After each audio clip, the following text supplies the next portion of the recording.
Hey welcome back to her health matters.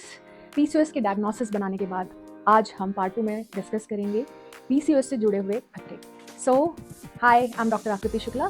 Let's talk about PCOS से जुड़े अगर short term risk factors के बारे में बात करें तो क्योंकि पीसीओएस में आपके बॉडी के अंदर मेल हार्मोन्स का लेवल बहुत बढ़ जाता है, जिसके कारण हमारे चेहरे पे मुहासे या एक्ने, बालों का झड़ना, थिनिंग ऑफ हेयर्स या हम अपने टर्म में एलोपेशिया बोलते हैं, एक्सेसिव हेयर्स आपके फेस में, आपकी बॉडी के अदर पार्ट में भी आपको दिखाई दे सकते हैं। ये बहुत ही कॉमन है पीसीओएस के साथ, जिसके कारण बहुत से पेशेंट्स में डिप्रेशन की शिकायत भी देखी गई है।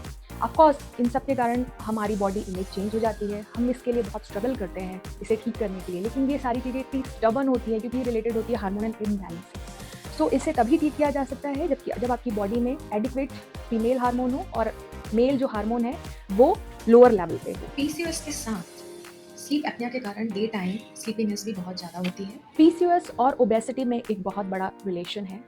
अगर किसी को पीसीओएस है तो उसको ओबेसिटी बहुत ही इजीली हो सकती है, एंड ओबेसिटी होने के कारण आपके पीसीओएस के सिम्टम्स बढ़ सकते हैं।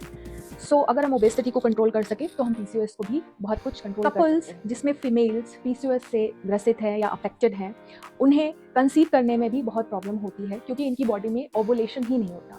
What is ovulation? इसका मतलब आपकी ओवरीज या अंडेदानी से एग्स रिलीज नहीं होते। एग्स रिलीज नहीं होने के कारण कंसीव करना या बच्चे का गर्भ में आना डिफिकल्ट होता है। पॉलीसिस्टिक ओवेरियन डिजीज के मरीजों में diabetes, hypertension and hyper cholesterolaemia means आपके ब्लड में फैट का लेवल बहुत बढ़ा हुआ पाया जाता है इस कंडीशन में। ये तीनों कंडीशन बहुत ही कॉमन है, जिसे कंट्रोल करने के लिए हम medication and exercise and some kind of dieting का सहारा लेते हैं। Hypertension, diabetes and derange lipid profile के कारण पीसीओएस के मरीजों में हार्ट डिजीज होने के खतरे भी ज़्यादा हैं। A very rare risk factor associated with PCOS is cancer of endometrium. Endometrium इसका मतलब होता है आपके यूट्रस या आपके बच्चेदानी की अंदरूनी परत, जहाँ से हमें पीरियड्स के टाइम पे ब्लीडिंग होती है।